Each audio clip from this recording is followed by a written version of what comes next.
ಕಲಾ ಮಾಧ್ಯಮ ಕೂಡ ಅಷ್ಟು ಸಾಧಕರ ಕತೆ ಅಥವಾ ಅಷ್ಟು ಸೋತವರ ಕತೆ ಎಲ್ಲ ಕೇಳ್ತಾ ಪರಮಲ್ಲಿರುವಂತಹ ಮನುಷ್ಯನನ್ನ ಎಷ್ಟು ಬದಲಾಯಿಸಿದೆ, ತುಂಬಾ ಬದಲಾಯಿಸಿದೆ. ಅದಕ್ಕೆ ಪ್ರತಿ ಸಲ ಅನ್ಕೋತೀನಿ ನನಗೆ ಏನು ಬರಲ್ಲ ಅಂತ. ಬದಲಾವಣೆಯೊಂದೇ ಈ ಜಗದ ಶಾಶ್ವತ ಅಂಶ. ಟೆಕ್ನಾಲಜಿ ಮುಂದುವರಿತಾ ಎಲ್ಲವೂ ಕೈಗೆಟ್ಟಿಸ್ಬಿಡ್ತಲ್ಲ. ಈಗ ಸಿನಿಮಾ ಮಾಡೋದು ಕಷ್ಟ ಆಗಿದೆ.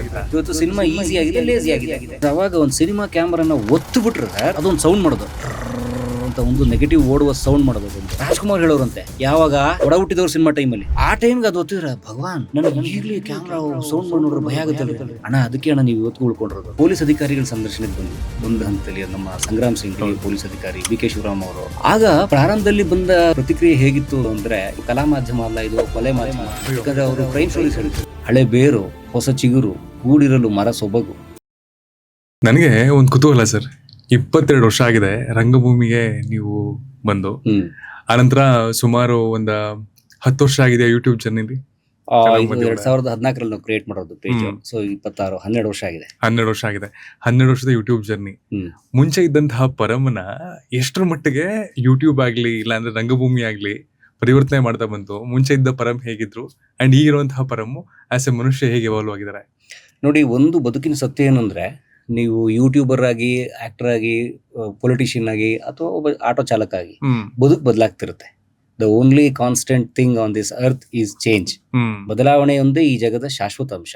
ಹಾಗಾಗಿ ಆದ್ರೆ ಯೂಟ್ಯೂಬರ್ ಆದ್ಮೇಲೆ ಬೇರೆ ರೀತಿಯ ಒಳನೋಟ ಸಿಗಕ್ಕೆ ಶುರು ಆಗಿದೆ ನನಗೆ. ಈಗ ನಾನು M.Com ಮುಗಿಸಿ, ನನ್ನ M.Com ಕ್ವಾಲಿಫಿಕೇಶನ್, ಸೊ ಅದು ಮುಗಿಸಿ ಕಾರ್ಪೊರೇಟ್ ಅಲ್ಲಿ ವರ್ಕ್ ಮಾಡ್ತಿದ್ದಾಗ ಬೇರೆ ಅನುಭವ. ಆದರೆ ಒಂದು 8-10 ತಿಂಗಳಿಗೆ ಇದು ಯಾಕೋ ನನಗೆ ಹೋಗ್ತಾ ಇಲ್ಲ, ಇದು ನನ್ನ ಕ್ಷೇತ್ರ ಅಲ್ಲ ಅನ್ಸಿ ನಾನು ಬಿಟ್ಟು ಬಂದು ಥಿಯೇಟ್ರನ್ನೇ ಪೂರ್ಣಾವಧಿ ತಗೊಂಡಾಗ NSDಗೆ ಹೋದೆ, ಬಂದೆ.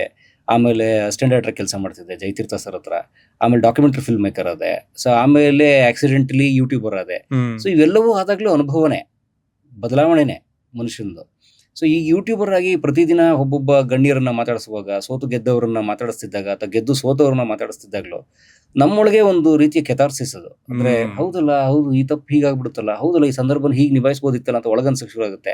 ನಮಗೆ ಎಷ್ಟೋ ಸಲ ಹೌದಲ್ಲ ಈ ಸಂದರ್ಭದಲ್ಲಿ ಬಂದಾಗ ನಾವು ಹೀಗೆ ನಿಭಾಯಿಸ್ಬೋದಲ್ವಾ ಅನ್ಸಕ್ಕೆ ಶುರು ಆಗುತ್ತೆ. ಸೊ ಆ ಥರದ ಬದಲಾವಣೆ ಜೊತೆಗೆ ಕೊನೆಗೂ ಈ ಜಗತ್ತಿನ ಸತ್ಯ ಏನೋ ನನಗೆ ಈ ಕ್ಷಣಕ್ಕೆ ಅನ್ಸೋದು ಅಂತಂದ್ರೆ, ಕೊನೆಗೆ ಇದು ಬದಲಾಗ್ಬೋದು ಒಂದು ಕಾಲಕ್ಕೆ. ಈ ಜಗತ್ತಲ್ಲಿ ಯಾರು ದೊಡ್ಡವರಲ್ಲ, ಯಾರು ಚಿಕ್ಕವರು ಅಲ್ಲ, ಇವತ್ತಿನ ದಿನ ಸತ್ಯ ಯಾರು ಚಿಕ್ಕವರು ಅಲ್ಲ. ಅದೇ ಕುವೆಂಪು ಹೇಳಿದ್ದು, ಇಲ್ಲಿ ಯಾರು ಮುಖ್ಯರಲ್ಲ, ಯಾರು ಅಮುಖ್ಯರಲ್ಲ, ನೀರೆಲ್ಲವೂ ತೀರ್ಥ ತಾನೆ.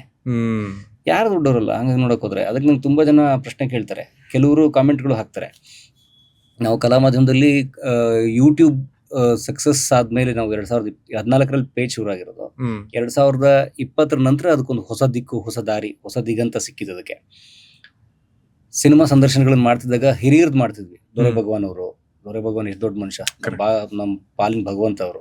ಸೊ ದೊರೆ ಭಗವಾನ್, ಭಾರ್ಗವ, ಸೊ ಈ ತರದ ದೊಡ್ಡ ದೊಡ್ಡ ಗಣ್ಯರ ಸಂದರ್ಶನಗಳನ್ನು ಮಾಡ್ತಿದ್ವಿ. ಅಂದ್ರೆ ಹಿರಿಯರು, ವಯಸ್ಸಿನಲ್ಲೂ ಹಿರಿಯರು, ಅನುಭವದಲ್ಲೂ ಹಿರಿಯರು. ಆಮೇಲೆ ಒಂದು ಹಂತ ಬಂದಾಗ ನಾವು ಹೊಸ ತಲೆಮಾರುಗಳನ್ನು ಸಂದರ್ಶನ ಮಾಡಕ್ ಶುರು ಮಾಡಿದ್ವಿ. ಯಾವ ಮಟ್ಟಿಗೆ ಅಂದ್ರೆ, ಇತ್ತೀಚೆಗೆ ನೀವು ಗಮನಿಸಿರ್ಬೋದು, ಯೂಟ್ಯೂಬ್ ನಲ್ಲಿ ಕೆಲವರು ಒಳ್ಳೊಳ್ಳೆ ಕಾಮಿಡಿ ಶಾರ್ಟ್ ಫಿಲ್ಮ್ಸ್ ಮಾಡ್ತಾರೆ. ಕಾಮಿಡಿ ಶಾರ್ಟ್ ಫಿಲ್ಮ್ಸ್ ಮಾಡ್ತಾರೆ ಇತ್ಯಾದಿ. JRM ಸ್ಟುಡಿಯೋಸ್ ಅವರೆಲ್ಲ. ಸೊ ಅವರ ಆ ಕಲಾವಿದರುಗಳು ಅವ್ರನ್ನೆಲ್ಲ ಮಾಡಕ್ ಶುರು ಮಾಡಿದ್ವಿ ನಾವು. ಯಾಕೆ ಯುವ ತಲೆಮಾರಿನಲ್ಲಿ, ಹೊಸ ತಲೆಮಾರಿನಲ್ಲಿ ಕೂಡ ಹೇಳ್ಕೊಳ್ಳೋಕೆ ಕಥೆಗಳಿದ್ದಾವೆ. ಈ ಕಾಲಮಾನಕ್ಕೆ ಹಿರಿಯರಲ್ಲಿ ಹೇಗಿದಾವೋ ಈ ಕಾಲಮಾನಕ್ಕೆ ಹೇಳಕ್ಕೂ ಅವರಲ್ಲಿ ಕಥೆಗಳಿದ್ದಾವೆ ಅಂತ ಮಾಡಿದ್ವಿ. ಅದರಲ್ಲಿ ಬಹುತೇಕರು, ಮೆಜಾರಿಟಿ ಅದನ್ನ ತುಂಬಾ ಚೆನ್ನಾಗಿ ಸ್ವೀಕರಿಸಿದ್ರು. ಇದೊಂದು ಹೊಸ ಪ್ರಯತ್ನ, ಚೆನ್ನಾಗಿದೆ ಮಾಡಿ ಅಂತ. ಕೆಲವರು ಅದಕ್ಕೊಂದಷ್ಟು ಕಾಮೆಂಟ್ಗಳ ಮೂಲಕ ಟೀಕೆ ಮಾಡಿದ್ರು. ಪರಮ್ ನಿಮ್ಗೆ ಕಂಟೆಂಟ್ ಕೊರತೆ ಅನ್ಸುತ್ತೆ, ಅದಕ್ಕೋಸ್ಕರ ಈ ತರದ ಹೊಸ ಬೇರೆ ಬೇರೆ ಪದ ಎಲ್ಲ ಬಳಸಿರಿ, ಇಂಥ ಯಾಕೋ ಚೈಲ್ಡ್ಗಳನ್ನೆಲ್ಲ ಯಾಕೆ ಮಾಡ್ತೀರಿ ಸಂದರ್ಶನ ಅಂತ. ಅಂದ್ರೆ ನೋಡಿ, ಇವರಲ್ಲೂ ಕಲಿಯೋಕಿದೆ. ಇವತ್ತಿನ ಡೈನಾಮಿಕ್ಸ್ ಏನು, ಇವತ್ತಿನ ತಲೆಮಾರಿನವ್ರದ್ದು ಏನೇನು ಅಂತ ಅನ್ನೋದಕ್ಕೆ. ಸೊ ಆ ಹಿರಿಯರಲ್ಲಂತೂ ಇದ್ದೇ ಇರ್ತವೆ, ಯಾಕಂದ್ರೆ ಅವ್ರದ್ದು ಅನುಭವ ಸಾಗರ ಅವ್ರದ್ದು. ಯಾಕಂದ್ರೆ ದೊರೆ ಭಗವಂತರದವರು, ರಾಜ್ಕುಮಾರ್ ಅವ್ರಿಗೆ 25-30 ಸಿನಿಮಾ ಡೈರೆಕ್ಟ್ ಮಾಡಿರೋಂಥವ್ರು. ಸೊ ಆ ಥರದ್ದಿದ್ದಾಗ ಅವರಲ್ಲಂತೂ ತುಂಬಾ ದೊಡ್ಡ ಕಥೆಗಳಿರ್ತವೆ. ಸೊ ಹಾಗಾಗಿ ಎಲ್ಲರಲ್ಲೂ ಕಲಿಯಕ್ಕಿದೆ ಅಂತ ಅನ್ನೋ ಕಾರಣಕ್ಕೆ ಎರಡೂ ಥರದ್ದನ್ನ ನಾವು ಮಾಡ್ತಾ ಇರ್ತೀವಿ. ಹಾಗಾಗಿ ಹೇಳೋದು, ಇಲ್ಲಿ ಯಾರು ಮುಖ್ಯರಲ್ಲ, ಯಾರು ಅಮುಖ್ಯರಲ್ಲ, ಯಾರು ಚಿಕ್ಕವರಲ್ಲ, ಯಾರು ದೊಡ್ಡವರು ಅಲ್ಲ, ನೀರೆಲ್ಲವೂ ತೀರ್ಥವೇ, ಹೊಸ ತಲೆಮಾರಿನವರು. ಸೊ ಹಾಗಾಗಿ ಹಳೆ ತಲೆಮಾರಲ್ಲಿ ಹೊಸದಿರಲಿ. DVJ ಹೇಳಿದ್ರು, ಹಳೆ ಬೇರು ಹೊಸ ಚಿಗುರು ಕೂಡಿರಲು ಮರ ಸೊಬಗು. ಈಗ ಒಂದ್ ಮರ, ಉದಾಹರಣೆ ಗಮನಿಸಿ, ಈಗ ಈ ಒಂದು ಟೈಮಲ್ಲಿ ಬಹುಶಃ ಬೇಸಿಗೆಗಿನ್ನ ಬಿಫೋರು ಎಲೆ ಎಲ್ಲ ಉದುರೋಗ್ಬಿಡುತ್ತೆ, ಬೋಳಿರುತ್ತೆ. ಕಲಾವಿದನಿಗೆ, ನಮ್ಮಂತ ಕಲಾವಿದರಿಗೆ ರಂಗಭೂಮಿ ಸುಂದರವಾಗಿ ಕಾಣುತ್ತೆ ಎಲೆ ಇಲ್ದಿರೋ ಮರ. ಏನೋ ಬೇರೆ ಸ್ಟ್ರಕ್ಚರು, ಏನು ಬರೀ ಬರೀ ಕಡ್ಡಿ ನಿಂತಿದೆಯಲ್ಲ ಅಂತ. ಆದ್ರೆ ಬಹುತೇಕರಿಗೆ ಅದು ಎಲೆ ತುಂಬಿ ಹಸಿರಾಗಿದ್ದಕ್ಕೆ ಬಹಳ ಸಂತೋಷ ಆಗುತ್ತೆ. ಸೊ ಆ ರೀತಿ ಒಂದು ಮರ ಬರೀ ಒಣಗಿ ನಿಂತಿದ್ರೆ ರುಚಿಸೋದಿಲ್ಲ ನಮಗೆ. ಆದ್ರೆ ಅದಕ್ಕೆ ಎಲೆ, ಕಾಯಿ, ಹಣ್ಣು ಎಲ್ಲ ಇದ್ದಾಗ ನಂಗೆ ಬಹಳ ನೋಡಕ್ಕೂ ಸೊಬಗು ಆ ಥರದ್ದೆಲ್ಲ ಇರುತ್ತಲ್ಲ. ಹಾಗಾಗಿ ಅದಕ್ಕೆ ಚಿಗುರು ಅಂತನ್ನುವ ಎಳೆತನವೂ ಬೇಕು, ಬೇರು ಅಂತನ್ನುವ ಗಟ್ಟಿತನವೂ ಬೇಕು, ಹಿರಿತನವೂ ಬೇಕು. ಅವಾಗಿದ್ದಾಗ ಮಾತ್ರ ಅದಕ್ಕೊಂದು ಸೌಂದರ್ಯ. ಈ ಜಗತ್ತು ಹಂಗೆ ಹಳಬರು ಹೊಸಬ್ರು ಎಲ್ಲರೂ ಇದ್ರೆ ಮಜಾ ಅದಕ್ಕೆ. ಯಾರು ಮುಖ್ಯ ಇರಲ್ಲ ಅನ್ನೋದು ಮಾತ್ರ ನನಗೆ ಸದ್ಯಕ್ಕೆ ಅರ್ಥ ಆಗಿದೆ. ಈ ಸಂದರ್ಶನಗಳಲ್ಲಿ ನೀವು ಹೇಳಿದಾಗೆ ಆ ತರದ ಕಮೆಂಟ್ಸ್ ಎಲ್ಲ ಬಂದಾಗ ಕೆಲವಷ್ಟು ಮಟ್ಟಿಗೆ ಇಂಪ್ಯಾಕ್ಟ್ ಆಗುತ್ತೆ. ಅದು ಸ್ಟಾರ್ಟಿಂಗ್ ಆಗ್ತಿತ್ತ ನಿಮ್ ಜರ್ನಿನಲ್ಲಿ, ಏನಕ್ಕೆ ಈ ತರ ಹೇಳ್ತಾರೆ, ನಾನು ತುಂಬಾ ಕಷ್ಟಪಟ್ಟು ಮಾಡ್ತೀನಲ್ಲ, ನನ್ನ ಕೆಲಸನ ತುಂಬಾ ಪ್ರೀತಿಸಿ ಮಾಡ್ತಿದ್ದೀನಲ್ಲ ಅಂತ ಅನ್ಸ್ತಿತ್ತ? ಖಂಡಿತ ಅನ್ನಿಸ್ತಿತ್ತು. ಇತ್ತೀಚೆಗೆ ಒಂದು ಸ್ವಲ್ಪ ನ್ಯೂಟ್ರಲ್ ಆಗಿ ತಗೊಳಕ್ಕೆ ಕಲ್ತಿದ್ದೀವಿ ಅಂತ ಅನ್ಕೋತೀನಿ. ಪ್ರಾರಂಭದಲ್ಲಿ ನಾವು ಮಾಡಿದಾಗ ಸಂದರ್ಶನಗಳು ಕೆಲವು ಒಂದು ಸಿನಿಮಾದವ್ರ ಸಂದರ್ಶನ ಜಾಸ್ತಿ ಮಾಡ್ತಿದ್ವಿ ನಾವು. ಅದಾದ ನಂತರ ನಾವು ಪೊಲೀಸ್ ಅಧಿಕಾರಿಗಳ ಸಂದರ್ಶನಕ್ಕೆ ಬಂದ್ವಿ ಒಂದು ಹಂತದಲ್ಲಿ. ನಮ್ಮ ಸಂಗ್ರಾಮ್ ಸಿಂಗ್ ಹಿರಿಯ ಪೊಲೀಸ್ ಅಧಿಕಾರಿ, ಬಿ ಕೆ ಶಿವರಾಮ್ ಅವರು, ಟೈಗರ್ ಅಶೋಕ್ ಕುಮಾರ್, ಇಂಥವ್ರ ಸಂದರ್ಶನಗಳನ್ನ ನಾವು ಮಾಡಕ್ಕೆ ಶುರು ಮಾಡಿದ್ವಿ. ಆಗ ಪ್ರಾರಂಭದಲ್ಲಿ ಬಂದ ಪ್ರತಿಕ್ರಿಯೆ ಹೇಗಿತ್ತು ಅಂದ್ರೆ, ಇದು ಕಲಾ ಮಾಧ್ಯಮ ಅಲ್ಲ, ಇದು ಕೊಲೆ ಮಾಧ್ಯಮ. ಯಾಕಂದ್ರೆ ಅವರು ಕ್ರೈಮ್ ಸ್ಟೋರೀಸ್ ಹೇಳ್ತಿದ್ರು. ಉದಾಹರಣೆಗೆ ಜಯರಾಜ್ 70s 80s ಜಯರಾಜ್ ಬೆಂಗಳೂರು ಅಟ್ಟಹಾಸ ಹೇಗಿರ್ತಿತ್ತು, ಜಯರಾಜ್ ಕೊತ್ವಾಲ್ ಕಾನ್ಫ್ಲಿಕ್ಟ್ ಹೇಗಿರ್ತಿತ್ತು. ಬಿ ಕೆ ಶಿವರಾಮ್ ಅವರಂತೂ ಒಂದು ತುಂಬಾ ಒಳ್ಳೆ ಸಂಚಿಕೆ ಹೇಳಿದ್ರು. ಬಿ ಕೆ ಶಿವರಾಮ್ ಅವರು ಆ ಕಾಲದಲ್ಲಿ 70ರ ದಶಕದಲ್ಲಿ 70-80ರ ದಶಕದಲ್ಲಿ ಜಯರಾಜ್ ಕೊತ್ವಾಲ್ ಹಿಂದೆ ತುಂಬಾ ಕೆಲಸ ಮಾಡಿದ್ರು. ಅಂದ್ರೆ ಅವ್ರನ್ನ ಹಿಡಿಯೋದ್ರಲ್ಲಿ, ಅವ್ರ ಕ್ರೈಮ್ ಕಂಟ್ರೋಲ್ ಮಾಡೋದ್ರಲ್ಲಿ. ಅವ್ರು ಒಂದ್ಸಲ ಇಂದ್ರನಗರದ ಕೊತ್ವಾಲನ್ ಮನೆಗೆ ಹೋದಾಗ ಅವನ ಹೆಂಡತಿ ಒಂದು ಕೆಂಪು ಬಟ್ಟೆ ಏನಾದ್ರು ಮನೆ ಹೊರಗಡೆ ಒಣಗಾಕಿದ್ರೆ ಅದು ಕೊತ್ವಾಲನ್ ಸಿಗ್ನಲ್ ಮನೆ ಒಳಗಡೆ ಬರಬಾರ್ದು ಅಂತ. ಅಂದ್ರೆ ಏನೋ ಸಮಸ್ಯೆ ಇದೆ, ಇಲ್ಲಿ ಬರಬೇಡ ಅಂತ. ಸೊ ಅವನು ಬೈಕಲ್ಲಿ ಬಂದು ಒಂದ್ 2 ರೋಡ್ ದೂರದಲ್ಲಿ ಅವ್ನ ಮನೆ ಕಾಣ್ತಿತ್ತು. ಮನೆ ಹೊರಗಡೆ ಹಸಿರು ಬಟ್ಟೆ ಹಾಕಿದ್ರೆ ಅಥವಾ ಬಿಳಿ ಬಟ್ಟೆ ಹಾಕಿದ್ರೆ ಮಾತ್ರ ಮನೆ ಒಳಗಡೆ ಬರ್ತಿದ್ದ. ಅಂದ್ರೆ ಅವಳ ಮನೆ ಯಾವ್ದೋ ಒಂದು ಬೆಡ್ಶೀಟ್ ನೋ ರಗ್ನ ತಗೊಂಡು ಅಲ್ಲಿ ಒಣಗಾಕ್ತಿದ್ಲ ಅವಳು ಹೆಂಡತಿ. ಅಲ್ಲಿ ಕೆಂಪು ಬಟ್ಟೆ ಇದ್ರೆ ಅವ್ನು ಬರ್ತಿರ್ಲಿಲ್ಲ, ಅವ್ನು ಅವಾಯ್ಡ್ ಮಾಡ್ಬಿಡೋನು. ಯಾವಾಗ ಅಲ್ಲಿ ಬಿಳಿ ಬಟ್ಟೆ ಬರುತ್ತೆ ಈ ಥರದ್ದು ತುಂಬಾ. ಅಂದ್ರೆ ಈ ಥರದ್ದು ಆಗಿನ ರೌಡಿಗಳು ಇವತ್ತು ಮೊಬೈಲ್ ಇದೆ, ಬರಬೇಡ ಯಾರೋ ಬಂದಿದ್ದಾರೆ ಅಂತ ಹೇಳ್ಬಿಡ್ಬೋದು. ಆದ್ರೆ ಅವತ್ತು ಅವ್ರು ಹೇಗೆ ಅದನ್ನ ಈ ಥರದ್ದು ತುಂಬಾ ಸೂಕ್ಷ್ಮಗಳು ಹೇಳ್ತಿದ್ರು. ಈ ಥರ ತುಂಬಾ ಎಪಿಸೋಡ್ಸ್ ಮಾಡಿದ್ದೀವಿ ನಾವು. ಸೊ ಅವಾಗ ಜನ ಹೇಳ್ತಿದ್ದು ಇದು ಕಲಾ ಮಾಧ್ಯಮ ಅಲ್ಲ, ಇದು ಕೊಲೆ ಮಾಧ್ಯಮ, ಹಾಗೆ ಹೀಗೆ ಅಂತ.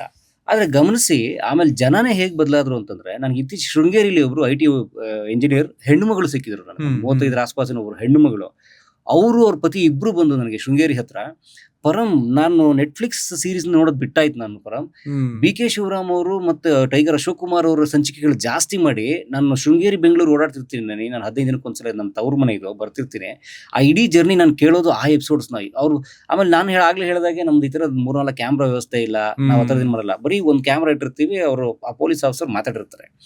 ಸೊ ಅವ್ರು ಅದನ್ನ ಹೇಳ್ತಾ ಹೇಳ್ತಾ ಹೇಳ್ತಾ ಹೇಳ್ತಾ ಹೇಗಿರುತ್ತೆ ಅಂದ್ರೆ, ನಮಗೆ ವಿಷುವಲ್ ನಮ್ಮ ತಲೆ ಒಳಗೆ ಹೋಗ್ತಿರುತ್ತೆ ವಿಷುವಲ್. ಆ ಬಟ್ಟೆ ಹೆಂಗ ಒಣಗಾಕಿರ್ಬೋದು, ಆ ಮನೆ ಕಂಬಿ ಹೆಂಗಿದ್ದಿತ್ತು, ಆ ಮನೆ ಪೇಂಟ್ ಹೆಂಗ್ ಹೊಡೆದಿರ್ಬೋದು, ಅವ್ನು ಯಾವ ಗಾಡಿಲಿ ಬರ್ತಾರೆ, ಅದೇನೋ ಅವ್ರು ಹೇಳಿರಲ್ಲ ಯಾರೋ ಪೊಲೀಸ್ ಆಫೀಸರ್. ಆದ್ರೆ ಇವ್ರ ಕಲ್ಪನೆಯಲ್ಲಿ ಅವೆಲ್ಲ ಹೇಗಿರ್ಬೋದು ಅಂತ ಅನ್ನೋದು ನಮಗೆ ತುಂಬಾ ಚೆನ್ನಾಗಿದೆ ಮಾಡಿ. ನೀವು ನಂಬಲ್ಲ, ಒಂದು 50 ಎಪಿಸೋಡ್ಸ್ ಇದೆ. ಉದಾಹರಣೆ ಬಿ ಕೆ ಶಿವರಾಮ್ ಅವ್ರದ್ದು 50 ಎಪಿಸೋಡ್ ಇದೆ. ಅದರ ಪೊಲೀಸ್ ಆಫೀಸರ್ ನಾವು 300 ಸಂಚಿಕೆ ಮಾಡಿದೀವಿ 7,000 ಎಪಿಸೋಡ್ಸ್ ಅಲ್ಲಿ. ಸೊ ಅದನ್ನ ಬಿ ಕೆ ಶಿವರಾಮ್ ಅವ್ರದ್ದು ನಾನು ಮತ್ತೆ ಹಾಕೊಂಡು ಮತ್ತೆ ಅದನ್ನೇ ಕೇಳ್ತಿರ್ತೀನಿ. 6 ತಿಂಗಳಿಗೊಮ್ಮೆ ರಿಪೀಟ್ ಮಾಡ್ತಿರ್ತೀನಿ, ಕೇಳ್ತಿರ್ತೀನಿ. ನನಗೆ ವಾವ್ ಅನ್ಸ್ತಿರುತ್ತೆ. ಈಗಲೂ ಕೂಡ ನೀವು ಕೇಳ್ತಿರ್ತೀರಾ? ನಾನ್ ಕೇಳಲ್ಲ, ಅವರು ಆಡಿಯನ್ಸ್. ನಾನು ಮತ್ತೆ ಕೇಳ್ತಿರ್ತೀನಿ ಪರಂ. ಹಾಗಾಗಿ ದಯವಿಟ್ಟು ಈ ತರದ್ ಮಾಡಿ ಅಂತ. ನಾನು ನೋಡಿ 2021 ಸುಮಾರಿಗೆ ಬರ್ತಿದ್ದಂತ ಆತರ ಕಮೆಂಟ್ಸ್, ಕೊಲೆ ಮಾಧ್ಯಮ ಅಂತ ಬರ್ತಿದ್ದ ಕಮೆಂಟ್ಸ್, ಅದು ಇನ್ನೊಂದು 2 ವರ್ಷ ಆಗೋದಕ್ಕೆ ಜನ ಹೇಗೆ ಅಂದ್ರೆ, ಅಲ್ಲಿ ನಾವೇನ್ ಕ್ರೈಮ್ ಬಿಂಬಿಸ್ತಿರ್ಲಿಲ್ಲ, ಆದ್ರೆ ಅವರು ಎಷ್ಟು ಕಷ್ಟಪಟ್ಟರು ಕ್ರೈಮ್ ಕಂಟ್ರೋಲ್ ಮಾಡೋದಕ್ಕೆ, ಅಥವಾ ಒಂದು ಶಾಂತಿ ಸುವ್ಯವಸ್ಥೆ ಕಾಪಾಡೋದಕ್ಕೆ ಒಬ್ಬ ಪೊಲೀಸ್ ಅಧಿಕಾರಿಯ ಕರ್ತವ್ಯ ಎಷ್ಟಿರುತ್ತೆ ಅಂತ ಅನ್ನೋದನ್ನ ಹೇಳೋಕ್ಕೋಸ್ಕರ ನಾವು ಕೆಲಸ ಮಾಡಿದ್ದು. ಸೊ ಹಾಗಾಗಿ ಇವಾಗ ನಾವು ಮಾಡಿದ್ಮೇಲಂತೂ ತುಂಬಾ ಜನ ಅದನ್ನ ತಗೊಂಡು ಪೊಲೀಸ್ ಆಫೀಸರ್ ಸೀರೀಸೇ ಮಾಡಿದ್ರು ತುಂಬಾ ಜನ. ಸೊ ನೀವು ಗೊತ್ತಿದೆ ಅದನ್ನ. ಸೊ ಹಾಗಾಗಿ ಅಂದ್ರೆ ನೀವು ಯಾವುದೇ ಹೊಸದಕ್ಕೆ ಕಾಲಿಟ್ಟಾಗ್ಲೂ ಜನರಿಗಾಗ್ಲಿ ಅಥವಾ ಬೇರೆ ಯಾರಿಗಾಗ್ಲೂ ಅದು ಒಪ್ಕೊಳಕ್ ಬಹಳ ಕಷ್ಟ. ಒಂದು ಪ್ರತಿರೋಧ ಬರುತ್ತೆ, ಅವತ್ತು ಒಂದು ಪ್ರತಿರೋಧ ಬಂದೇ ಬರುತ್ತೆ. ಈಗ ಏನು ಬೇಡ ಸರ್, ಈಗ ನಿಮ್ಮ ಮನೆ ಯಾವುದೋ ಏರಿಯಾದಲ್ಲಿ ಇದೆ ಅಂತ ಇಟ್ಕೊಳ್ಳಿ, ಆ ಏರಿಯಾ ಕ್ರಾಸ್ ಮಾಡಿ ಪಕ್ಕದ ರೋಡಿಗೆ ಮನೆ ಖಾಲಿ ಮಾಡಿ, ನಿಮ್ಗೆ ಅಲ್ಲಿ ಹೊಂದ್ಕೊಳಕ್ ಎಷ್ಟೋ ದಿನ ಬೇಕು. ಸೊ ನಾವು ಒಂದು ರೋಡಿಗೆ ಮನೆ ಖಾಲಿ ಮಾಡಿದ್ರೆ ಎಷ್ಟೋ ದಿನ ಬೇಕು. ಸೊ ನಾವು ಒಂದು ಹೊಸ ವಿಷಯಕ್ಕೆ ಹೋಗ್ಕೊಳಕ್ ಎಷ್ಟು ದಿನ ಬೇಕು? ಮನೇಲಿ 4 ಜನಕ್ಕೆ 4 ತರ ಅನ್ಸುತ್ತೆ. ಮನೆಗೆ ಯಾರೋ ಒಬ್ರು ಹೊಸ ಅತಿಥಿ ಗೊತ್ತಿಲ್ಲದವರು ಬಂದ್ರೆ ಅವ್ರ ಜೊತೆ ಹೊಂದ್ಕೊಳಕ್ ನಮ್ಗೆ ಎಷ್ಟೋ ಸಮಯ ಬೇಕು. ಸೊ ಹಾಗಾಗಿ ಅದು ಇರ್ತದೆ. ಆದ್ರೆ ಆ ರಿಸ್ಕ್ ಅಥವಾ ಆ ಒಂದು ಬ್ಯಾಡ್ ಕಮೆಂಟಿಗೆ ನಾವೇನಾದ್ರೂ ಹೆದರ್ಕೊಂಡು ಹೊಸ ಕಂಟೆಂಟ್ ಮಾಡ್ಲಿಲ್ಲ ಅಂತಂದ್ರೆ ನಾವು ಹೊಸ ದಾರಿಲಿ ಹೋಗಕ್ ಆಗೋದೇ ಇಲ್ಲ, ಹೊಸ ದಾರಿಗಳ ತೆರೆಯುವಿಕೆ ಆಗೋದೇ ಇಲ್ಲ. ಅದೇ ನಾವು ಸ್ಟಾಗ್ನೆಟ್ ಆಗಿ ಅದೇನೇ ಮಾಡಿದ್ದೇ ಮಾಡ್ತಾ ಒಂದಿನಕ್ಕೆ ಜನರಿಗೆ ಬೋರ್ ಆಗಿ ಅವ್ರು ನಿಮ್ಗೆ ಹೊಸ ಕಂಟೆಂಟ್ ಮಾಡಿ ಅಂತ ಹೇಳ್ಬೋದು, ಹೇಳದೇ ಇರ್ಬೋದು, ಆದ್ರೆ ನಾವೇ ಔಟ್ಡೇಟ್ ಆಗ್ಬಿಡ್ತೀವಿ. ಇವತ್ತು ನೀವು ಗಮನಿಸಿ, ನಾವು ಶುರು ಮಾಡಿದ್ದು ಹೇಗಿತ್ತು, 2014ರಲ್ಲಿ ನೀವು ಆಲ್ರೆಡಿ ಬರ್ಕೊಂಡಿರೋ ಹಾಗೆ ನಮ್ ಯೂಟ್ಯೂಬ್ ಪೇಜ್ ಕ್ರಿಯೇಟ್ ಆಗಿರೋದು, ಆದ್ರೆ 2020 ನಂತರ ಅದಕ್ಕೆ ಹೊಸ ದಿಕ್ಕು ಹೊಸ ದಾರಿ ಬಂದಿದ್ದು. ನಾವು ಸಿನಿಮಾದ ಹಿರಿಯರನ್ನ ಸಂದರ್ಶನ ಮಾಡ್ತಿದ್ವಿ. ಅದರಲ್ಲೂ ಸಿನಿಮಾ ಹಿರಿಯ ನಿರ್ದೇಶಕರು ನಟರುಗಳ ಜೊತೆಗೆ ಯಾರಿಗೆ ಹೆಚ್ಚು ಅವಕಾಶ ಸಿಕ್ಕಿರ್ಲಿಲ್ವಲ್ಲ, ಅಂದ್ರೆ ಬಂದು ತಮ್ಮ ಕತೆ ಹೇಳ್ಕೊಳ್ಳೋದಕ್ಕೆ. ಅದು ಲೈಟ್ ಮನ್ ಇರ್ಬೋದು, ಮೇಕಪ್ನವ್ರು ಇರ್ಬೋದು, ಸೆಟ್ ಹುಡುಗರುಗಳು ಇರಬಹುದು, ಇಂಥವ್ರೆಲ್ಲ ಇದ್ರಲ್ಲ ಡ್ರೈವರ್ಗಳು. ಸಿನಿಮಾದಲ್ಲಿ ಕೆಲಸ ಮಾಡೋ ಡ್ರೈವರ್ಗಳಿಗೆ ಸಿನಿಮಾ ನಟನಿಗಿಂತ ಹೆಚ್ಚು ಕತೆ ಗೊತ್ತು. ಹೌದು ಹೌದು. ಈಗ ನಾವು ಮೀಸೆ ಕೃಷ್ಣಪ್ಪ ಅಂತ ಹೇಳಿ ಅವರು ಡ್ರೈವರ್ 50 ವರ್ಷ ಡ್ರೈವಿಂಗೇ ಮಾಡಿದ್ರು ಸಿನಿಮಾ ಇದರಲ್ಲಿ ಒಕ್ಕೂಟದಲ್ಲಿ. ವಿಷ್ಣುವರ್ಧನ್ ಸರಿ ಡ್ರೈವರ್ ಆಗಿದ್ರು, ರಜನಿಕಾಂತ್ ಅವರು ಡ್ರೈವರ್ ಆಗಿದ್ರು, ಅಂಬರೀಶ್ ಅವರು ಡ್ರೈವರ್ ಆಗಿದ್ರು, ಭವ್ಯ ಅವರು ಡ್ರೈವರ್ ಆಗಿದ್ರು, ಆರತಿ ಪುಟ್ಟಣ ಕಣಗಾಲ್ ಅವರು ಡ್ರೈವರ್ ಆಗಿದ್ರು. ಅವರು ಇವ್ ನೇಮ್ ಎನಿಬಡಿ. ಸೊ ಅವ್ರ ಅಷ್ಟು ಜನ ಕತೆ ಗೊತ್ತು ಇವ್ರಿಗೆ ಹೇಗಾಗ್ತಿತ್ತು. ಆಮೇಲೆ ಈ ಸಿನಿಮಾ ಡ್ರೈವರ್ಗಳದೊಂದು ಇದೇನು ಅಂದ್ರೆ ಬೆನಿಫಿಟ್ ಏನು ಅಂದ್ರೆ ಅವ್ರಿಗೆ ಹೆಚ್ಚು ಸಮಯ ಇರುತ್ತೆ. ಈ ಬೆಳಗ್ಗೆ ಯಾರೋ ಒಬ್ಬ ನಟನೋ ನಟಿಯನ್ನು ಪಿಕಪ್ ಮಾಡಿ ತಗೊಂಡೋಗಿ ಅವ್ರನ್ನ ಸೆಟ್ಟಿಗೆ ಬಿಟ್ರೆ ಅದಾದ್ಮೇಲೆ ತುಂಬಾ ಹೊತ್ತು ಖಾಲಿ ಇರ್ತಾರೆ ಅವರು. ಆ ಡ್ರೈವರ್ಗಳೆಲ್ಲ ಒಂದು 4 ಜನ ಸೇರ್ತಾರೆ, ಅವ್ರ ಕತೆ ಮಾತಾಡೋಕೆ ಶುರು ಮಾಡ್ತಾರೆ. ಅದು ಹಾಗಂತೆ ಹೀಗಂತೆ. ಆ ಡ್ರೈವರ್ ತನ್ನ ಘಟನೆ ಏನೇನಾಯ್ತು ಅವನು ಹೇಳ್ತಾನೆ. ಈಗೆಲ್ಲ ಹಂಚ್ಕೊಂಡು ಅವ್ರಿಗೆ ಬಂದು ಈ ಥರ ಕ್ಯಾಮ್ರಾ ಮುಂದೆ ತಮ್ಮ ಕತೆ ಹೇಳೋಕೆ ಎಲ್ಲೂ ಅವಕಾಶವೂ ಸಿಕ್ಕಿರಲಿಲ್ಲ. ಬಹುಶಃ ಇಡೀ ಭಾರತದಲ್ಲೇ ಒಬ್ಬ ಸಿನಿಮಾದ ಕೆಲಸ ಮಾಡುವ ಚಾಲಕನ ಸಂದರ್ಶನ ಯಾರೂ ಮಾಡಿರಲಿಲ್ಲ. ನಾನು ಹೆಮ್ಮೆಯಿಂದ ಹೇಳ್ತೀನಿ, ನಾವೇ ಮಾಡಿದ್ದು, ಕಲಾಮಾಧ್ಯಮನೇ ಮಾಡಿದ್ದು. ಸಿನಿಮಾದ ಮೇಕಪ್ ಹುಡುಗ, ಸಿನಿಮಾದ ಫೋಟೋಗ್ರಾಫರ್. ಈಗ ಸಿನಿಮಾದಲ್ಲಿ ಸ್ಟಿಲ್ಸ್ ತೆಗಿತಿದ್ರು, ಈಗ ಮೇಕಿಂಗ್ ವಿಡಿಯೋ ಅಂತ ಏನು ಬಂದಿದೆಯಲ್ಲ, ಆಗ ಸಿನಿಮಾ ಬಿಸ್ನೆಸ್ ಆಗ್ತಾ ಇದ್ದಿದ್ದೆ ಸಿನಿಮಾ ಆಲ್ಬಮ್ ನೋಡಿ. ಫೋಟೋ ಸೆಟ್ಟಲ್ಲಿ ಫೋಟೋ ಶೂಟ್ ಮಾಡ್ತಿದ್ರು, ಫೋಟೋ ಶೂಟ್ ಮಾಡಿ ಅದನ್ನ ಆಲ್ಬಮ್ ಮಾಡ್ತಿದ್ರು. ಅದನ್ನ ಡಿಸ್ಟ್ರಿಬ್ಯೂಟರ್ ಮುಂದೆ ಇಟ್ಟಾಗ ಅದನ್ನ ನೋಡಿ ಇದ್ರಲ್ಲಿರುವಂತ ಸೀನ್ಸ್ ಶಾರ್ಟ್ಸ್ ಏನಿರಬಹುದು ಅಂತ ಊಹೆ ಮಾಡಿ ಆ ಸಿನಿಮಾಗೆ ಬೆಲೆ ಕಟ್ತಿದ್ರು. ಎಂತ ಕಾಲ ನೋಡಿ, ಕನ್ನಡದಲ್ಲೇ ಎಲ್ಲ ಭಾಷೆಯಲ್ಲಿ ಇರ್ತದು. ಸೊ ಆ photographer was very important for A film. ಸಿನಿಮಾಗೆ ಅವ್ರ ಕಾಂಟ್ರಿಬ್ಯೂಷನ್ ತುಂಬಾ ದೊಡ್ಡದಿತ್ತು. ಯಾಕಂದ್ರೆ ನೀವು ನಂಬಲ್ಲ, ವಿಷ್ಣುವರ್ಧನ್ ಇರಲಿ, ಡಾಕ್ಟರ್ ರಾಜ್ಕುಮಾರ್ ಇರಲಿ, ಒಬ್ಬ ಕ್ಯಾಮ್ರಾಮನ್ ಒಂದು ಸಿನಿಮಾ ಉದಾಹರಣೆಗೆ ಶಂಕರ್ ಗುರು ಸಿನಿಮಾಗೆ ಬಹುಶಃ ಮಧುಸೂದನ್ ಸರ್ ಕ್ಯಾಮ್ರಾಮನ್. ಯಾಕಂದ್ರೆ ಅದ್ರಲ್ಲಿ ಟ್ರಿಬಲ್ ಆಕ್ಟಿಂಗ್. ಕ್ಯಾಮ್ರಾಮನ್ ಮಧುಸೂದನ್ ಅಂದ್ರೆ ಅವರು ಟ್ರಿಬಲ್ ಆಕ್ಟಿಂಗ್ ಇದರ ತೆಗೆಯಕ್ಕೆ ಫೇಮಸ್. ಅವರ ಸ್ಪೆಷಲಿಸ್ಟ್ ತರ, ಅಂದ್ರೆ ಈ ಡ್ಯೂಯಲ್ ರೋಲ್ ಡಬಲ್ ಆಕ್ಟಿಂಗ್ ತೆಗೆಯೋದ್ರಲ್ಲಿ ಫೇಮಸ್. ಅಥವಾ ಶ್ರೀಕಾಂತ್ ಇದ್ರು ಇರ್ಬೇಕು ಕ್ಯಾಮ್ರಾಮನ್, ದಯವಿಟ್ಟು ಯಾರನ್ನ ತಪ್ಪಿದ ಕ್ಷಮಿಸಿ. ಸೊ ಅವರು ಬಂದು ಒಬ್ಬ ಡಬಲ್ ಆಕ್ಟಿಂಗ್ ಶೂಟ್ ಮಾಡುವ ಒಬ್ಬ ಕ್ಯಾಮ್ರಾಮನ್ಗೆ ಎಷ್ಟು ಬೆಲೆ ಇತ್ತಲ್ಲ, ಒಬ್ಬ ಫೋಟೋಗ್ರಾಫ್ ಸ್ಟಿಲ್ ಫೋಟೋಗ್ರಾಫರ್ಗೆ ಅಷ್ಟೇ ಬೆಲೆ ಇತ್ತು. ಯಾಕೆ? ಆ ಬಿಸ್ನೆಸ್ ಫಸ್ಟ್ ಮಾಡಿಸ್ತಿದ್ದ ಆ ಫೋಟೋಗ್ರಾಫರ್. ಯಾಕೆ? ಫಸ್ಟ್ ಆಫ್ ಆಲ್ ಅವತ್ತಿನ ಕ್ಯಾಮ್ರಾಗಳಿಗೆ ವ್ಯೂ ಫೈಂಡರ್ ಇಲ್ಲ. ಇವತ್ತು ನೋಡಿ, ಇವತ್ತು ಕ್ಯಾಮ್ರಾಗಳಿಗೆ ವ್ಯೂ ಫೈಂಡರ್ ಇದೆ. ನಿಮ್ಗೆ ಮೇಡಮ್ ಕೂತ್ಕೊಂಡು ನೋಡ್ತಿದ್ದಾರೆ ಇಲ್ಲಿ ಏನ್ ಬರ್ತಾ ಇದೆ ಅಂತ. ಅವತ್ತಿಗೆ ಡೈರೆಕ್ಟರ್ಗೆ ಗೊತ್ತಿಲ್ಲ ಏನ್ ಬರ್ತಾ ಇದೆ ಅಂತ. ಡೈರೆಕ್ಟರ್ 100ಗೆ 100% ನಂಬ್ತಾ ಇದ್ದಿದ್ದು ಕ್ಯಾಮ್ರಾಮನ್ನ. ಆತ ನೋಡಿ ಸರ್ ಇದು ಓಕೆ, ಬಟ್ ಡೈರೆಕ್ಟರ್ ನೋಡ್ತಿದ್ದಿರ್ಬೇಕು ಬಹುಶಃ ಇದು ಓಕೆ ಸರ್ ಈ ಶಾರ್ಟ್ ಅಂತ. ಬಟ್ ಆ ಶಾರ್ಟ್ ಒಂದ್ಸಲ ಟೇಕ್ ಆಗ್ಬಿಟ್ರೆ ರಿವೈಂಡೇ ಇಲ್ಲ. ವಿಷ್ಣುವರ್ಧನ್ ಸರ್ ಆಗ್ಲಿ, ಶಂಕರ್ ನಾಗ್ ಆಗ್ಲಿ, ಅನಂತ್ ನಾಗ್ ಆಗ್ಲಿ, ರಾಜ್ಕುಮಾರ್, ಯಾರನ್ನ ಅಮಿತಾಬ್ ಬಚ್ಚನ್ ಆಗ್ಲಿ, ಯಾರೇ ಆಗ್ಲಿ ಆಕ್ಟ್ ಮಾಡ್ಲಿ, ರೀಪ್ಲೇ ಸರ್ ಇವತ್ತು ಹೇಳ್ತಾರೆ ಗೊತ್ತಾ ನಿಮ್ಗೆ, ಸರ್ ರೀಪ್ಲೇ ಮಾಡಿ ಒಂದ್ಸಲ ನೋಡ್ಬಿಡ್ತೀನಿ ಅಂತ. ಅವ್ರು ರೀಪ್ಲೇನೇ ಇಲ್ಲ, ಅವಾಗ ರಿವೈಂಡೇ ಇಲ್ಲ. ಯಾಕಂದ್ರೆ ನೆಗೆಟಿವ್ ಅದು. ರಿವೈಂಡ್ ಮಾಡ್ಬಿಟ್ರೆ ಮತ್ತೆ ನೋಡ್ತೀವಿ, ಅದ್ಮೇಲೆ ಮತ್ತೆ ರೆಕಾರ್ಡ್ ಆಗ್ಬಿಡೋದು ಅಷ್ಟೇನೆ. So no rewind. ಅವಾಗ ಒಂದ್ಸಲ ಬಂದು ಡೈರೆಕ್ಟರ್ ಸರ್ ಇದು ಸರ್ ಶಾರ್ಟ್ ಇದಾ ಅಂತ ಹೋಗ್ಬಿಟ್ಟು ಆಕ್ಷನ್ ಅಂತ ತಕ್ಷಣ ಓದ್ತೀವಿ, ರೆಕಾರ್ಡ್ ಆಗ್ಬಿಟ್ರೆ ಮುಗೀತು. ಅದೇನು ಬಂದಿದೆ ಗೊತ್ತಿಲ್ಲ, ಅದು ಎಡಿಟಿಂಗ್ ಟೇಬಲ್ ಅಲ್ಲಿ ಎಡಿಟರ್ ನೋಡ್ಬೇಕು ನೆಕ್ಸ್ಟ್. ನಿಮ್ಗೆ ಅನ್ಸ್ತೀಯಾ ಸರ್, ಅಂದ್ರೆ ಸೌಲಭ್ಯಗಳೆಲ್ಲ ಜಾಸ್ತಿ ಆಗ್ತಾ, ಟೆಕ್ನಾಲಜಿ ಮುಂದುವರಿತಾ ಎಲ್ಲವೂ ಕೈಗೆಟ್ಟಿಸ್ಬಿಡ್ತಲ್ಲ, ಈಗ ಸಿನಿಮಾ ಮಾಡೋದ್ ಕಷ್ಟ ಆಗಿದೆ ಅಂತ. ಆಗಿದ್ರೆ ಡಿಸಿಪ್ಲೈನ್ ಇಲ್ವಾ? 100% ಇಲ್ಲ. 100 ನಾನು ಹೇಳ್ತಾ ಇಲ್ಲ ಇದು ನನ್ನ ಬಾಯಿಂದ ಬರ್ತಿಲ್ಲ. ನಾನೇನು ತುಂಬಾ ದೊಡ್ಡ ಸಿನಿಮಾ ಏನು ಮಾಡಿ, ನಾನೇನು ಹಾಲಿವುಡ್ ಸಿನಿಮಾನು ಮಾಡಿಲ್ಲ, ನಾನು ರಾಜಮೌಳಿನೂ ಅಲ್ಲ. ಆದ್ರೆ ನಾನು ತುಂಬಾ ಜನ ನನಗೆ ಹಳಬರು ಸಿನಿಮಾ ಇಂಟರ್ವ್ಯೂ ಕೊಟ್ಟೋದ್ರಲ್ಲಿ, ಹೊಸಬರು ಕೊಟ್ಟೋದ್ರಲ್ಲಿ ಎಲ್ಲನೂ ಗಮನಿಸಿ, ಇವತ್ತು ಸಿನಿಮಾ ಈಸಿ ಆಗಿದೆ, ಲೇಸಿ ಆಗಿದೆ. So simple. ಆಯ್ತು, ಈಗ ಹೇಳಿಪ್ಪ ಆಯ್ತು, ಇವತ್ತೀಚೆಗೆ ಒಂದು ದೊಡ್ಡ ಸಿನಿಮಾ ಬಿಡುಗಡೆ ಆಗಿದೆ. ಎಷ್ಟು ವರ್ಷ ಶೂಟ್ ಮಾಡಿದ್ರು? ಈಗೆಲ್ಲವೂ ದೊಡ್ಡ ಸಿನಿಮಾ ಅಂದ್ರೆ 3 ವರ್ಷ. ಯಾಕೆ ಅಂದ್ರೆ ನಿಮ್ಮ ಹತ್ರ ಬೌಂಡ್ ಸ್ಕ್ರಿಪ್ಟ್ ಇಲ್ವಾ? ತಯಾರಿಗಳ ಕೊರತೆ ಅಥವಾ ಡಿಸಿಪ್ಲಿನ್ ಅಲ್ಲಿ ಪ್ರಾಬ್ಲಮ್? ಹೇಳಿ, ಹಾಗಾದ್ರೆ ಬೌಂಡ್ ಸ್ಕ್ರಿಪ್ಟ್ ತೋರಿಸಿಪ್ಪ. ಬೌಂಡ್ ಸ್ಕ್ರಿಪ್ಟ್ ತೋರಿಸಿ, ನೀವು ಮಾಡ್ಕೊಂಡಿದ್ದಂತಹ ಫಸ್ಟ್ ವರ್ಷನ್ ಬೌಂಡ್ ಸ್ಕ್ರಿಪ್ಟ್ ತೋರಿಸಿ. ಈಗ ಬಿಡುಗಡೆ ಆಗಿರೋ ದೊಡ್ಡ ಸಿನಿಮಾ ಕೇಳಿ. ಆಮೇಲೆ ಇವತ್ತು ಬಹಳ ಸಿನಿಮಾಗಳನ್ನ ಕೊಲ್ತಿರುವಂಥದ್ದೇ ಪ್ಯಾನ್ ಇಂಡಿಯಾ ಸಿನಿಮಾಗಳು. ನಮ್ಮ ದೇಸಿತನವನ್ನ ಕೊಲ್ತಿರೋದೇ ಪ್ಯಾನ್ ಇಂಡಿಯಾ ಸಿನಿಮಾಗಳು. ಯಾವುದೋ ಒಂದು ಪ್ಯಾನ್ ಇಂಡಿಯಾ ಸಿನಿಮಾ ಗೆದ್ಬಿಡ್ತು, ನಾನು ಅದನ್ನ ಹೆಸರಿಗೆ ಹೇಳಕ್ ಹೋಗಲ್ಲ, ಜನಕ್ಕೆ ಗೊತ್ತಾಗುತ್ತೆ. ಒಂದು ಪ್ಯಾನ್ ಇಂಡಿಯಾ ಸಿನಿಮಾ ಗೆಲ್ತು, ಅದೊಂಥರ ಜಾತ್ರೆ ತರ. ಈಗ ವರ್ಷಕ್ಕೊಮ್ಮೆ ಊರಲ್ಲಿ ಜಾತ್ರೆ ಬರುತ್ತೆ, ಆದ್ರೆ ದಿನನಿತ್ಯ ಊರಿನ ಜೀವನ ನಡೆಯೋದು ಜಾತ್ರೆಯಿಂದಲ್ಲ. ಆ ಊರಲ್ಲಿ ದಿನ ರೈತ ಕೃಷಿ ಮಾಡ್ತಾನೆ. ಆ ಥರ ಇಲ್ಲಿ ದಿನನಿತ್ಯದ ಕೃಷಿ ಆಗ್ಬೇಕಿತ್ತಲ್ಲ ಸಿನಿಮಾ ಲೋಕದಲ್ಲೂ ಕೂಡ. ದಿನ ಈ ಭಾಷೆಯ, ಈ ನೆಲದ, ಈ ಸಂಸ್ಕೃತಿಯ, ಇಲ್ಲಿನ ಜನರ ಕಥೆಗಳನ್ನ ಹೇಳುವಂತಹ ಒಂದು ಸಿನಿಮಾಗಳು ಬರ್ಬೇಕಿತ್ತಲ್ಲ. ಸತ್ಯ. ಯಾವ ಒಂದು ಹುಚ್ಚಿಗೆ, ಯಾವ ಒಂದು ತೆವಲಿಗೆ ಜನ ಬಿದ್ದರು ಅಂತಂದ್ರೆ, ಬಹುಶಃ ಅವನು ಅಷ್ಟು ಮಾಡಿ 1,000 ಕೋಟಿ ದುಡ್ಡು ಮಾಡಿದ್ನಂತೆ. 1,000 ಕೋಟಿ ಬಂತೋ ಇಲ್ವೋ, ಅದು ಯಾರಿಗೂ ಅಕೌಂಟ್ಸ್ ಕೊಟ್ಟಿಲ್ಲ. ಮಾರ್ಕೆಟಿಂಗ್ ಅಲ್ಲಿ ಇದೆ ಎಲ್ಲವೂ. ಬಂದಿದ್ರೆ ಸಂತೋಷ, ದುಡ್ಡು ಮಾಡ್ಲಿ, ಬೇಡ ಅಂತ ಹೇಳಲ್ಲ. ಕನ್ನಡಿಗರು ಬೆಳೆದ್ರೆ ಸಂತೋಷ. ಆದ್ರೆ ನಿಜಕ್ಕೂ 1 ಕೋಟಿನೋ 50 ಲಕ್ಷನೋ ಹಾಕಿ ಇನ್ನೊಂದು ಅದ್ಮೇಲೆ 10 ಲಕ್ಷ ದುಡ್ಡು ಮಾಡ್ಕೊಂಡು ಒಂದು ಒಳ್ಳೆ ಕಥೆಯನ್ನ, ನೀಟಾಗಿ ಈ ನೆಲದ, ಈ ಮಣ್ಣಿನ ಕಥೆಯನ್ನ ನವಿರಾಗಿ ಜನರಿಗೆ ಹೇಳ್ತಿದ್ದ ಕಾಲ ಇತ್ತಲ್ಲ, ಎಲ್ಲಿದು? ಸುಮ್ಮನೆ ತಗೊಂಬಂದು ಸೋಷಿಯಲ್ ಮೀಡಿಯಾ ಮೇಲೆ ಬೈಯೋದು. ಸೋಷಿಯಲ್ ಮೀಡಿಯಾ ಬಂದ್ಮೇಲೆ ಸರ್, ಯೂಟ್ಯೂಬ್ ಬಂದ್ಮೇಲೆ, ಜನರ ಕೈಗೆ ಮೊಬೈಲ್ ಬಂದ್ಮೇಲೆ ಸಿನಿಮಾ ನೋಡ್ತಾ ಇಲ್ಲ. ಹಂಗಾರೆ ಸೂ ಫ್ರಮ್ ಸೋ ನೋಡಿದ್ದೆ ಯಾರು? ಹೌದು. ಅಂಡ್ ಜನ ಥಿಯೇಟರ್ಗೆ ಬರಲ್ಲ ಅನ್ನೋದೆಲ್ಲ ಒಂದು ನನ್ಗೆ ತುಂಬಾ ಕೋಪ ಬರುತ್ತೆ. ಜನ ಥಿಯೇಟರ್ಗೆ ಬರಲ್ಲ, ನಾವು ಮಾಡಿರೋ ಸಿನಿಮಾಗಳನ್ನ ನೋಡಕ್ ಬರಲ್ಲ ಅಂತ. ಒಳ್ಳೆ ಸಿನಿಮಾಗಳನ್ನ ಮಾಡಿ ಜನ ಯಾವ್ದಕ್ ಬಂದಿಲ್ಲ ಅಂತ ಕೇಳಿದ್ರೆ ಅದಕ್ಕೆ ಇಲ್ವೇ ಇಲ್ಲ ಉತ್ತರ. ಹೇಳಿ. ಆಯ್ತು, ನನಗೆ ಯಾರೋ ಒಬ್ರು ಅಂದ್ರು, ಸರ್ ಏನ್ ಸರ್ ನೀವು ನಮ್ಮ ಸಿನಿಮಾ ಬೈತಾ ಇದ್ರೆ, ಈಗ ನಾನು ತಗೊಂಬಂದು ಅದು ಯಾವ್ದೋ ಪ್ಲಾಟ್ಫಾರ್ಮ್ ಅಲ್ಲಿ ಹಾಕಿದೀನಿ ನೋಡಿ ಸರ್ ಅಂತ ನೋಡಿದೆ. 10 ನಿಮಿಷ ನೋಡೋದಕ್ಕೆ ನನ್ಗೆ ಮೈ ಕೈಯೆಲ್ಲ ಪರ್ಚ್ಕೊಳಂಗ್ ಆಗ್ಬಿಡುತ್ತೆ ನನಗೆ. ಏನ್ ಲಾಜಿಕ್ ಇದೆ ಅದಕ್ಕೆ? ನಾನು ಹೇಳೋದು ತುಂಬಾ ಜನಕ್ಕೆ ಸಿಟ್ಟು ಬರುತ್ತೆ. ಈಸಿ ಮಾಡ್ಬಿಟ್ಟು ಲೇಸಿ ಆಗುವಂಥದ್ದಲ್ಲ. ಈಗ ಉದಾಹರಣೆ ಗಮನಿಸಿ, ಅವಾಗ ಭಯ ಆಗೋದಂತೆ ಆ ಕ್ಯಾಮ್ರಾ ಓಡುವ ಸೌಂಡು. ದೊರೆ ಭಗವಾನ್ ಹೇಳ್ತಾರೆ, ರಾಜ್ಕುಮಾರ್ ದೊರೆ ಭಗವಾನ್ ಬಂದು ಹೇಳೋರಂತೆ. ಅದರಲ್ಲೂ ಮುಖ್ಯವಾಗಿ ಭಗವಾನ್ ಅವ್ರಿಗೆ, ಆ ದೊರೆ ಭಗವಾನ್ ಇಬ್ರು ಅವ್ರ ವ್ಯಕ್ತಿ.